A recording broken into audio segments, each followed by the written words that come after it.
ሁለቱ ውሃዎች ከኢትዮጵያ ታሪክ ጋር በእጅጉ የተጋመዱ የአንድ ሳንቲም ሁለት ገጽታዎች ናቸው። አባይና ቀይ ባህር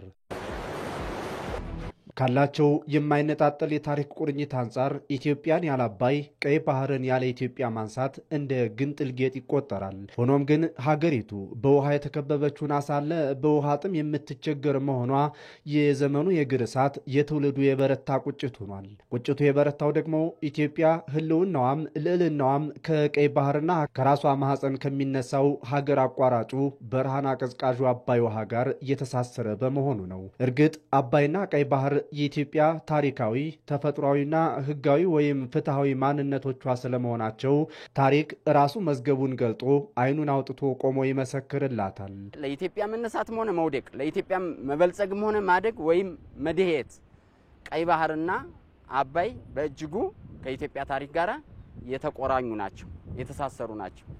ቀይ ባህርና አባይ የኢትዮጵያን መጻኤ ዕጣ ፈንታ የሚበይኑ ለሀገሪቱ እድገትም ይሁን ውድቀት መሰረት ተደርገው የሚወሰዱ ናቸው። ለዚህም ነው አሁን ላይ የባህር በር ባለቤትነት ጉዳይ ለኢትዮጵያ በውስጥ ከመብሰልሰል ይልቅ ወደ አደባባይ የወጣ አጀንዳዋ የሆነው። የቀይ ባህር ቀጣና በብዙ ማይል ርቀት በሩቅ ያሉ ሀያላን ሀገራት ጭምር መጥተው ብሔራዊ ጥቅማቸውን ለማስከበር ጂኦ ስትራቴጂያዊ ቁመናቸውን ለማስጠበቅ የወታደራዊና ምጣኔ ሀብታዊ መሻኮቻ ካደረጉት ዋላ ድር ብለዋል። ከባህሩ በቅርበት ያለችው ኢትዮጵያ ደግሞ ወደ አጣቸው የባህር በር ባለቤትነት እንደገና ልመለስ ስትል በታሪክ በጂኦግራፊያዊ አቀማመጥና የኢኮኖሚ እድገት ምክንያት ህጋዊ መብቷን ይዛ ነው። ሰፊ የህዝብ ቁጥርን ይዛ የአዳጊ ኢኮኖሚ ግስጋሴን ጨብጣ ኢትዮጵያ የጂኦግራፊ እስረኛ የምትሆንበት ወደ ባህሩ እንዳትዘልቅ ጥላቻ ካልሆነ በስተቀር ውሃ የሚያነሳ መክንዮ የለም። ኢትዮጵያ እንግዲህ ማደግ አለባት፣ መልማት አለባት። ለማደግ ለመልማት ለመበልጸግ እነዚህ ወሳኝ ውሃዎች አባይና ቀይ ባህርን ትኩረት አድርጋ መስራት ይኖርባታል። ይሄ መጀመሪያው። ሌላው እንደ ኢትዮጵያዊ እንደ ዜጋ እኛ ያለን አንድ ሀገር ነው። እንደ ሀገር ቀና የሚያደርጉን ጉዳዮች ላይ በጋራ በመግባባት ነቅተን መስራት ይኖርብናል።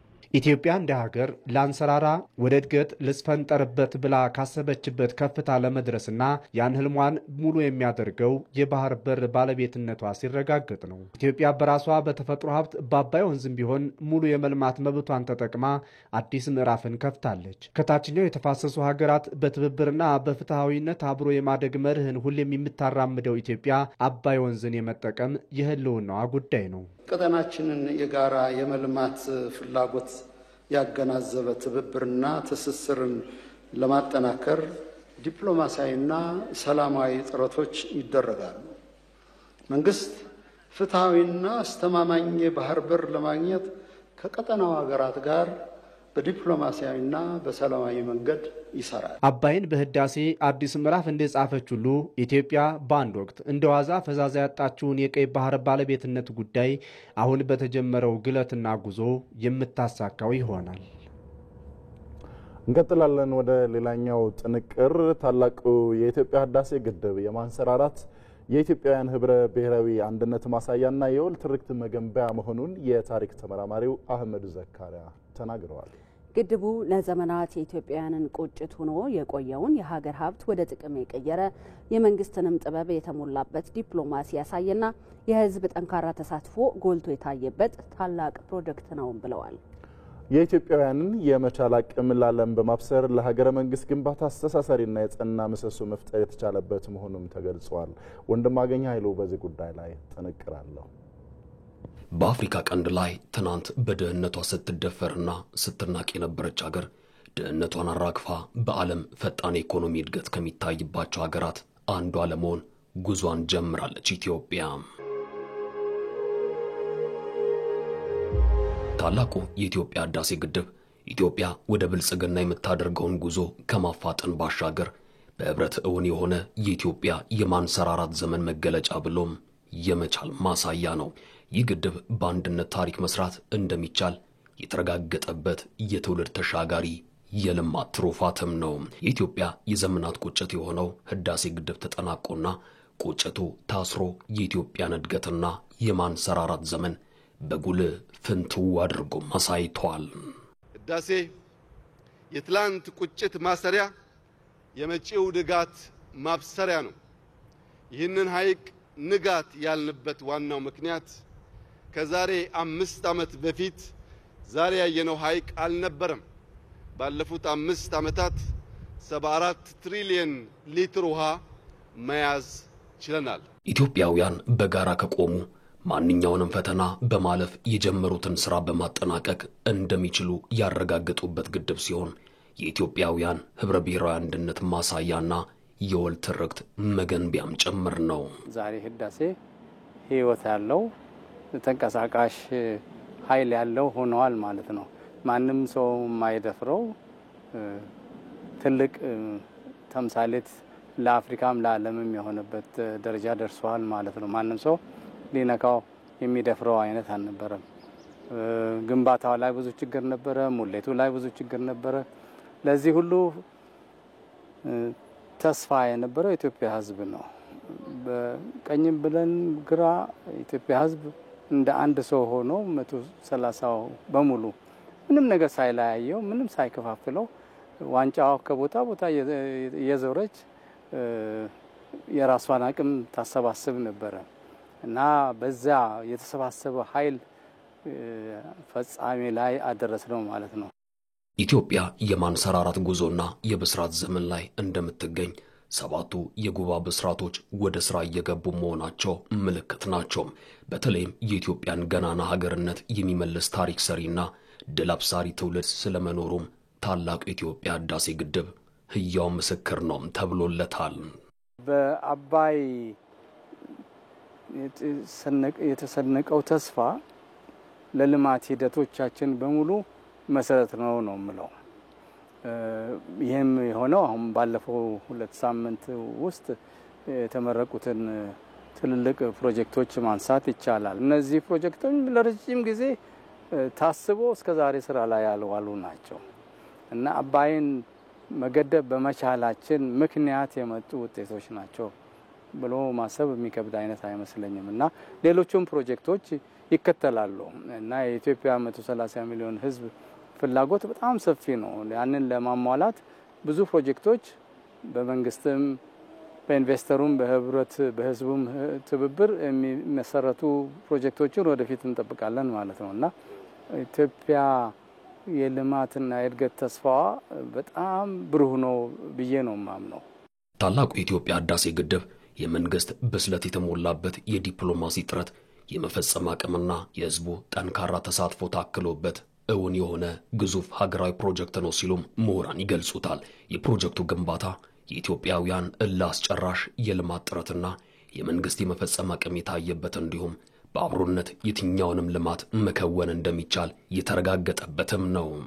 ተግባራዊ ሆነው የህዝቡ ድጋፍ የህዝቡ ተባብሮ አንድ ላይ ሆኖ ግድቡን በመስራት የመንግስትም ዲፕሎማሲያዊ ሂደት የተሳለጠ ነው ብለን ማሰብ የግድ ይሆናል ማለት ነው። ብቻውን መንግስት ሮጦ የሰራው ሳይሆን የህዝቡን ድጋፍ ስለነበረበት የዲፕሎማሲውን ሂደት የበለጠ ተሳትፎ እንዲያገኝ ያገኘ የውጮቹም እየተረዱት መጡ። የኢትዮጵያ ህዝብ ቆርጦ መነሳቱን እየተረዱ መጡ በየቀኑ እና ለዲፕሎማሲው ሂደትና ፍጻሜ አሁን በደረስንበት ደረጃ የመንግስትም የህዝቡም የዓለም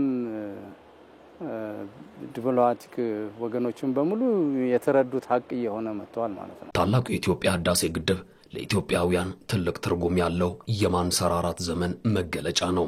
በህዳሴ ግድቡ ላይ የታየው የኢትዮጵያውያን የመተባበር ብርቱ ክንድ በቀጣይ የልማት ስራዎችም በማስቀጠል ኢትዮጵያን ማቅናት ያስፈልጋል።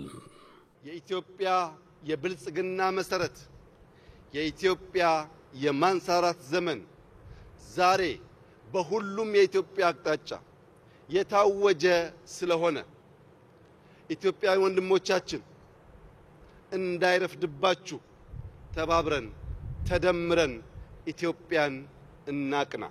የህዳሴ ግድብ የዚህ ትውልድ የማይደበዝዝ አሻራ የጋራ የሀገር ሀብት የህብረ ብሔራዊ አንድነት ማሳያና የጥንካሬ መገለጫ መሆኑን ተመላክቷል።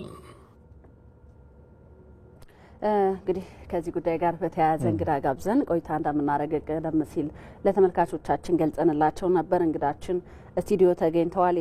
የታሪክ ተመራማሪና የፖለቲካ ተንታኝ ዶክተር ኢብራሂም ሙሉሿ ይባላሉ። ስለ ጊዜዎት በማለዳም ስለተገኙ ስለ ሀሳቦትም እንዲሁ ቀድመን እናመሰግናለን። እኔም አመሰግናለሁ። በጣም ጥሩ ዶክተር፣ ቀይ ባህርን ወይም እንግዲህ ባህር በር ፍላጎት የትውልዱ ጥያቄ ነውና እሱን ነው ዛሬ በአብይነት አጀንዳ አድርገን እያነሳ ነው የምንገኘው። ቀይ ባህርና አባይ በተለይ ሁለቱ ውሃዎች ከኢትዮጵያ ጋር ያላቸው ታሪካዊ ትስስር ምን ይመስላል የሚለውን በመነሻነት ብናነሳው ለውይይታችን አጠር አድርገን። እሺ፣ አመሰግናለሁ። በመጀመሪያ ደረጃ ኢትዮጵያ የጥንታዊ ስልጣኔ ካለባቸው አገሮች መካከል ነች። እንግዲህ ይሄ ስቴት ፎርሜሽን ይሄ ሀገረ ግንባታ የአንድ የስልጣኔ ምንጭ ነው። ሀገረ ግንባታ ብዙ ጊዜ በጥንት በታሪክ የታየው ብዙ ስልጣኔዎች የተገነቡት በወንዝ አካባቢ ነው፣ በውሃ አካባቢ ነው። ስለዚህ ነው የአክሱም ስልጣኔ ከቀይ ባህር፣ የኢትዮጵያ ስልጣኔ ከአባይ አንጻር እናያለን። በትርክቶቻችን ውስጥ አሉ፣ በአርቶቻችን ውስጥ በሙሉ አሉ። ስለነ አባይ ስለነ ቀይ ባህር በሊትሬቸሮቻችን ሁሉ አሉ። ስለዚህ ኢትዮጵያ አንዱ የስልጣኔ ምንጭ ያረጋት ውሃ ነው። ውሃ የስልጣኔ የትኛውንም ውሃ ሜሶፖታሚያ ስታነሳ፣ የጥንት አሴሪያን ስታነሳ ሁሉም ስልጣኔዎች በውሃ አካባቢ የተነሱ ናቸው። ለምን? ውሃ የግንኙነት መስመርን የሚያሳልጥ ትራንስፖርቴሽን የሚያሳልጥ ከአንዱ አካባቢ ባህልን፣ ሃይማኖትን የሚያመጣ መንገድ ስለሆነ ማለት ነው። ስለዚህ የኢትዮጵያ ስልጣኔን ከውሃ መነጠል አይቻልም፣ በተለይ ከሁለቱ ውሃዎች ማለት ነው። ስለዚህ ነው ዛሬ ስለ ሃይማኖታችን እንኳን ስናወራ፣ ስለ ክርስትና ስናወራ፣ ስለ አይሁድ ስናወራ በአንድ ወቅት የመንን ስንገዛ ነበር። እንዴት ነው የመን ኢትዮጵያውያኖች የገዙት? በአክሱም ዘመን እንደምናውቀው አጼ ካሌብ ወደ የመን ተሻግሮ የየመን ገዢዎች ኢትዮጵያውያን ነበሩ። እንዴት ነው ከዚህ ሆነን በሪሞት አይደለም የምንገዛው? የውሃ የሽግግራችን ውሃ የስልጣኔ መሸጋገሪያ ብቻ ሳይሆን ከኢትዮጵያ ማንነት ጋር የተያያዘ ነው። ውሃ ያጣነው እኛ በኮሎኒያሊዝም ነው፣ በቅኝ ግዛት ነው። ቅኝ ገዢዎች ሲመጡ አፍሪካን ለመከፋፈል አዲስ አርቲፊሻል የሆነ ባውንደሪ አንድ የሆኑ ኤትኒክ ግሩፖችን ብሔሮችን ለሁለት ከፍለው እዛ ወንድም ነው፣ እዚህ እህት ነች፣ እዛ ባል ነው፣ እዚህ ልጆች ናቸው የሚል ነገር አውድ ራሱ የተፈጠረው ከውሃ እንድንለይ ዝም ብል ከውሃ የተለየንበትን ጉዳይ እንትን ጋር ካላያያዝ ነው አይገባንም። ከዚሁ ከኮሎኒያሊዝም ጋር ከቅኝ ግዛት ጋር የተያያዘ እንጂ ይቺ አገር እዚህ አካባቢ የመጡ ስቴቶች በሙሉ ትልቁ መነሻቸው መድረሻቸው ውሃና ውሃ ነው። ወይ አባይ ነው ወይ ቀይ ባህር ነው። መልካም ነው ዶክተር። እንደው ኢትዮጵያ የህዳሴ ግድብን ስታነሳ የነበሩ ጫናዎች የሚታወቁ ናቸው። ከውስጥም ከውጭም የነበሩ ጫናዎች በጣም ከባድ የሚባሉ ነበሩ። ነገር ግን ያን ሁሉ አልፋ ዛሬ ስኬት ላይ በቅታለች። አሁን ደግሞ ለአመታት ከተገለለችበት የባህር በር ባለቤትነትን ለማረጋገጥ የምታደርገው ጥረት ገና ጅማሮ ነው፣ በሀሳብ ደረጃ ያለ ነውና ይህ ጥረት ላይ እንደው ምን ሊገጥማት ይችላል ኢትዮጵያ ብለው ያስባሉ? ከዚሁ ጋር አያይዞም ምን አይነት ዝግጅት ያስፈልጋል? እሺ፣ በመጀመሪያ ደረጃ ልክኛ በዚህ በህዳሴ ግድብ ያየነው ነገር ነው የሚከሰተው። በህዳሴ ግድብ ምን አየን ነው? አንደኛው የኢኮኖሚ ትብብር አይኖርም። በተለይ ዓለም አቀፍ ድርጅቶች ያየነው ጫና ኢትዮጵያ ወደ ውስጥ እንድታይ ራሷን ኢትዮጵያውያን ለብዙ ዘመናት አባይን የመገንባት ህልም ነበራቸው። ህልማቸውን ግን ሊያሳኩ ያልቻሉት አንደኛ ዓለም አቀፉ አውድ ለኛ አመቺ ስላልነበር ነው። ይሄ ነገር እየቀጠለ ሲመጣ ግን መጨረሻ ላይ የተረዳነው ነገር እስከ መቼ ነው ዓለምን እየጠበቅን ስራችንን ማንሰራው ነው። ስለዚህ ወደ ውስጥ ማየት ጀመረ። ወደ ውስጥ ስናይም ምን ሰራ አልመሰለውም ማንም። ስለዚህ ወደ ውስጥ ሄደን የራሳችንን ሀብት መሰብሰብ እንዳለብን አመንን። በዛ የተነሳ ማህበረሰባችን ህዝባችንን አስተባብረን ይሄንን የመሰለ በ14 አመት ያለቀ የአባይን የመገደብ ሁኔታ ተሳካል። ይሄ አሁንም ይቀጥላል። አሁንም የሚቀጥለው ምንድነው? አንደኛ ይሄ አካባቢ የፉክክር አካባቢ ነው። ይሄ አካባቢ ነገሮችን ከህግ ከታሪክ ከምናምን አንፃር እያዩ አይደለም። ካልሆነ እና አሜሪካ እና ፈረንሳይ እና ምናምን መጣው የታሪክ ክሌም ሳያደርጉ እዚሁ አካባቢ ይሰፍራሉ። ስለዚህ እኛ 60 ኪሎ ሜትር ላይ ሆነን ግን የታሪክ ቁርኝት ካለን ህዝቦች ጋር እኛኮ ምናወራው ስለ ሶማሌ ነው፣ ምናወራው ስለ ኤርትራ ነው፣ ስለ አንድ አይነት ህዝቦች ነው። ምንም እኮ ልዩነት የለንም። አንድ ፈረንጅ እኮ አንድ ኤርትራዊና አንድ ኢትዮጵያዊ ቢያይ ልዩነቱንም አያውቅም አይደለም። ስለ አንድ አይነት ህዝቦች ነው ምናወራው። ስለዚህ ዓለም እኛን በፍትህ ይዳኘናል ማለት አንችልም። ለምን እንደማይዳኘን ሀገሮች በተለይ ሀያላን ሀገሮች ከጥቅማቸው አንፃር ነገሮችን ስለሚያዩ ነው። ስለዚህ አሁንም ቢሆን ጫናው ይቀጥላል። ኢትዮጵያ ከተለየችው ወደ ቀይ ባህር እንዳደርስ የሚያደርገው ጫና ይቀጥላል። እኛ ማሰብ ያለብን ወደ ቀይ ባህር ለምን እንዳንደርስ ተደረገ፣ መድረሳችን ደግሞ ምን ጥቅም አለው ነው።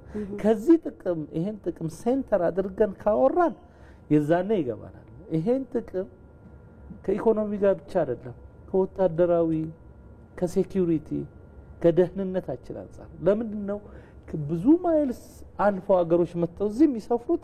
የዚህን አካባቢ ጂኦፖለቲካል ስትራቴጂክ መሆኑን ስለሚያውቁ ነው። እኛ ስለምናቅነው ስለማናቅነው ነው ጥያቄው። አንደኛ እኛ በሽንፈት ነው ከዛ አካባቢ ወጣ ነው። በሽንፈት ሲባል በስንፈትና በሴራ በራሳችንም ጥፋት ዛሬ 35 ዓመት አሳልፈን ስንሰጥ መንግስታችን ወስኖ መሆኑን እናውቃለን። ግን ደግሞ የመረጥነው አይነት መንግስት ነው ወይ የፈለግነው መንግስት ነበርም? ዛሬ ጫናው ሲነሳልን የውስጥ ጫናው ሲነሳልን ወደ ውጪ ስንወጣ የውጪ ጫናው ደግሞ ይመጣል። ስለዚህ ለዚህ አንደኛ መዘጋጀት ሳይኮሎጂካሊ መዘጋጀት ያስፈልጋል፣ በማቴሪያል መዘጋጀት ያስፈልጋል፣ በሚዲያ መዘጋጀት ያስፈልጋል። ዓለም አቀፍ ሚዲያዎችን በጣም መጠቀም አለብን። ኢንተርናሽናል ቋንቋዎችን መጠቀም አለብን፣ እንደ እንግሊዘኛ እንደ አረበኛ የመሳሰሉትን መቋቋም።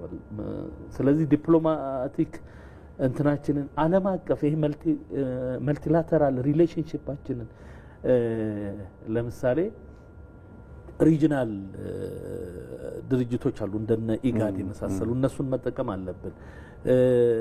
ኢትዮጵያ አሁን እንግዲህ ምንድነው ሌላም ዓለም አቀፍ ድርጅቶች አባል ነች። እነሱን መጠቀም አለብን። የወዳጅ ሀገሮች አሉ፣ ጠላት ብቻ አይደለም ያለን። ወዳጅ ሀገሮቻችንን መለየት አለብን። ከነሱ ጋር ያለንን ግንኙነት ማጠናከር አለብን። ሌላው ጎረቤቶቻችን ጥቅም እንደሚያገኙ ማሳየት አለብን። በጊርድ ላይ ያደረግነው ይሄንን ነው እኮ አይደለም። በህዳሴ ግድብ ጎረቤቶቻችን ተጠቃሚ ናቸው። አሁን የሶማሌው ፕሬዝዳንት ሰሞኑን ይናገሩ ነበር። ይሄ ከመሰራቱ በፊት ላይ ይናገሩ ይችላሉ። የሆነ ቦታ ከደረስን በኋላ የሆነ ነገር አቺቭ ካደረግን በኋላ ዓለም የመቀበል ግዴታ ይኖርበታል።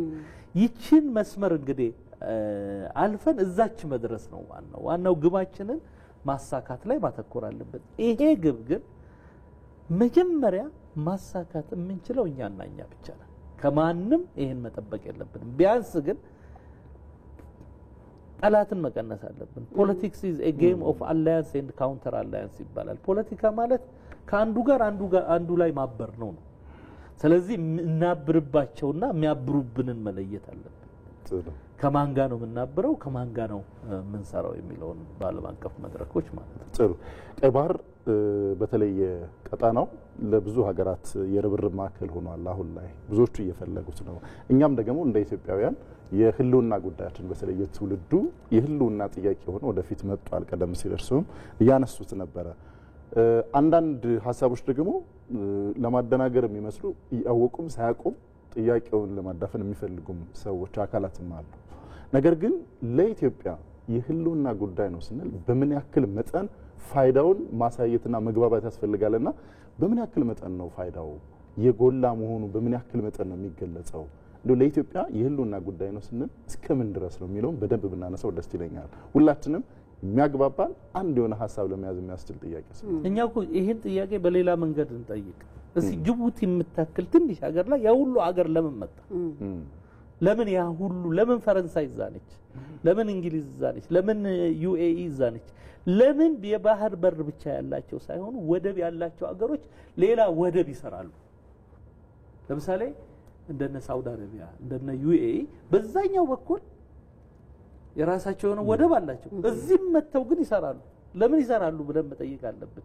ኢቭን ኢምፖርታንሱ ከኛ አንፃር ካልገባን ሌሎች የሚያደርጉትን አይተን እኮ ሊገባን ይገባል አይደለም? እንደዚህ ብናዞረው ጥያቄውን ለምንድን ነው ሌሎች ይሄን ያህል ጅቡቲ ላይ ያሉት? ለምንድን ነው ሌሎች ይሄን ያህል ሶማሌ ላይ ያሉት? ለምንድን ነው ሌሎች ይሄን ያህል አሁን እኮ ከውጭ አገር መተው የሶማሌ የባህር በር ላይ እኮ ወታደራዊ ብቻ አይደለም እኮ አሳ ያጠምዳሉ፣ አሳ ያወጣሉ እኮ ማለት ሌሎች ሀገሮች በጣም ሩቅ ከሆኑ ሀገሮች ማለት ለምንድን ነው ይሄን ማን ጠይቀው? እኛ እኮ መጠየቅ ያለብን እንደው ይሄንን ነው። ሆይ እኛ ያልገባን ነገር አለ ማለት ነው። እኛ የተዘናጋንበት ነገር አለ ማለት ነው።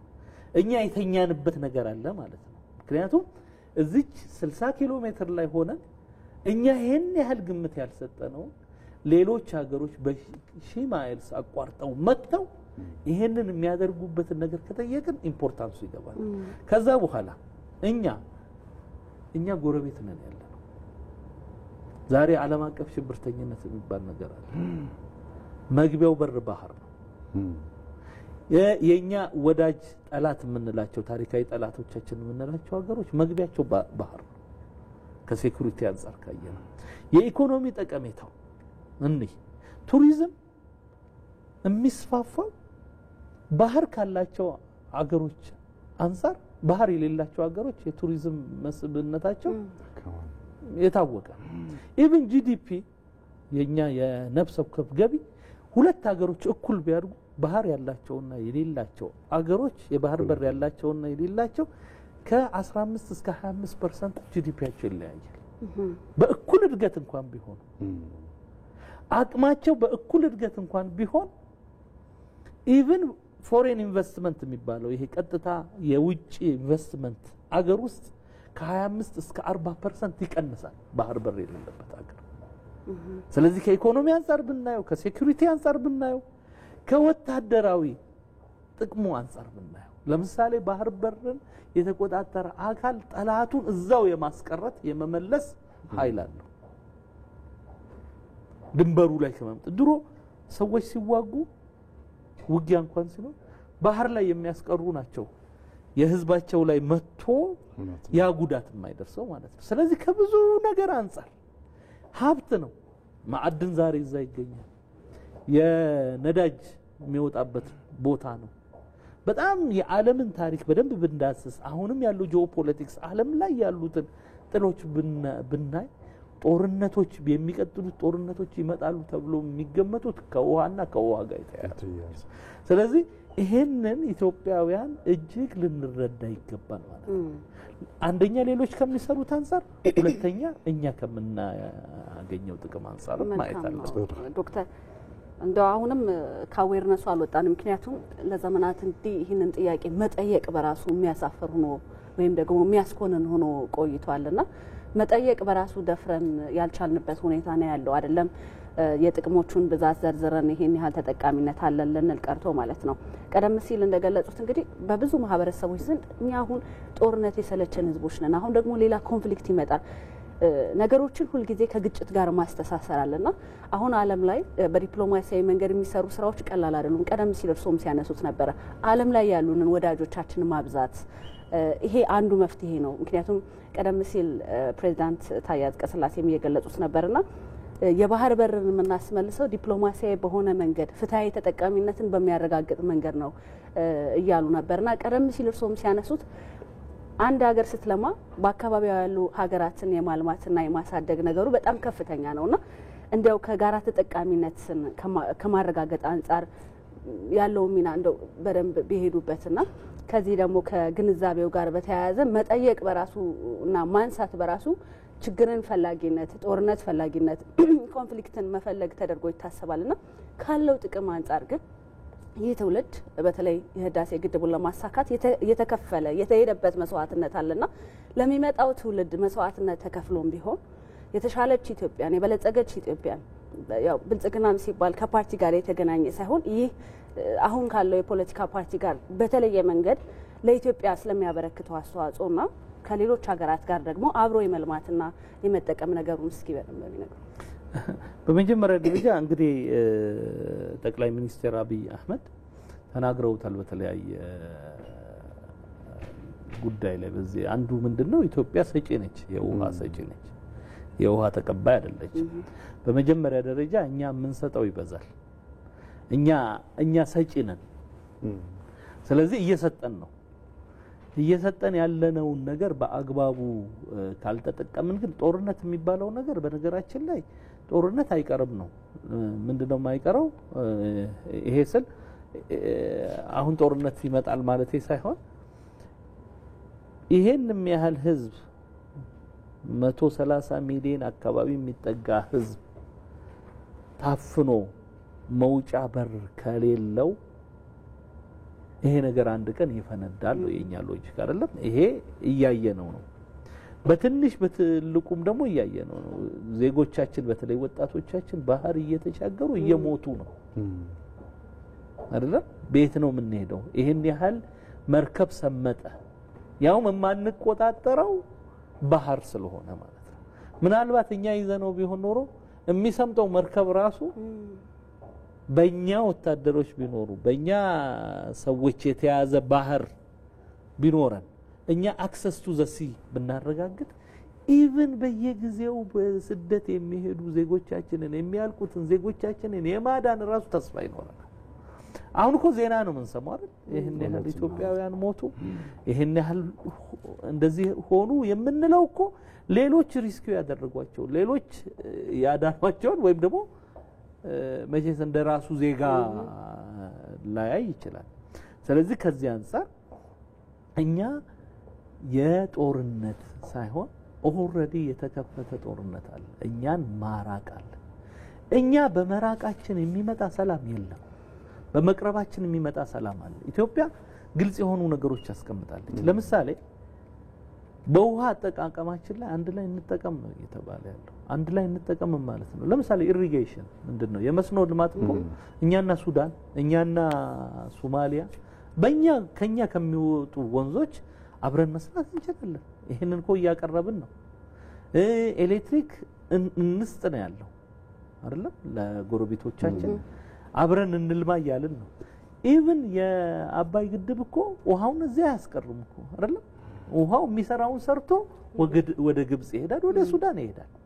ይሄ ሁሉ ነገር እያደረግን ይሄን ሁሉ ነገር እየሰራ አሁን ባለው ሁኔታ ግን ወደ ባህር አቅርቡን ሌሎች ሀገሮች እየመጡ ኢቭን ጠላት የምንላቸው ሀገሮች እየመጡ መርከባቸውን የጦር መርከባቸውን እያሰፈሩ ነው። እኛስ እዚህ ከዛ ስንተርፋለን ወይ ማለት ከጦርነት እነዚህ ሀገሮች እየመጡ ሲሄዱ ጦርነቱ እዚህ ይሆናል ነው እንጂ ጥያቄው እኛ እዛ ባለመኖራችን ጦርነቱ እዚህ ይኖራል ነው። እዛ በመሄዳችን ግን ቢያንስ ጦርነቱ እዛ ጋር ነው የሚሆነው። ስለዚህ እየተባለ ያለው ምንድነው? ኢትዮጵያ ወደ ባህር በቀረበች ቁጥር የማንም ስጋት አትሆንም። ምክንያቱም ሌሎች ሀገሮችም እየመጡ የማንም ስጋት እኮ አልተባሉ። መባል ያለበት እሱ ነበር። ከተለያየ እንትን የመጡ ማለት ነው ስጋትን ስለሚፈጥሩ። አዎ ለምሳሌ በሶሪያ ጦርነት ጊዜ አሜሪካኖች መጡና ሶሪያ አካባቢ ሰፈሩ፣ ራሻዎች ሰፈሩ። ቱርኮች ምንድነው ያደረጉት? ገቡ። አፍሪን የሚባል የሶሪያ ግዛት በጣም ትልቅ ግዛት ያዙ። ከዛ ምንድነው ለምን ያዛችሁ? እናንተ ለምን መጣችሁ ከዛ ሀገር? እኛ ጎረቤት ነን አይደለም? እኛ ጎረቤት ሆነን የሽብርተኝነቱም የሚመጣው እኛ ጋር ቦምብ ሲወረወር ቢደርሰው እዚህ። ሌሎች ሀገሮች ግን ገና ሳይመጣባቸው ከብዙ ሺህ ማይልስ ጋር ይዋጋሉ። ግልጽ ነው። ይሄንን ማድረግ ራስን የመከላከል በነገራችን ላይ ጦርነትን በመፍራት የምንከላከለው ነገር የለም። ለምን በእኛ ጦርነት አንድ ሰው ባለመፈለግ ብቻ የሚመጣ አይደለም። በዚህ ብንረዳ ጥሩ ነው ብዬ አስባለሁ። በጣም እናመሰግናለን። የታሪክ ተመራማሪና የፖለቲካ ተንታኝ ዶክተር ኢብራሂም ሞሉሻ ስቱዲዮ ተገኝተው በማለዳው ለሰጡን ሰፋ ያለ ማብራሪያ እናመሰግናለን። መልካም ቀን። ቴንክ ዩ።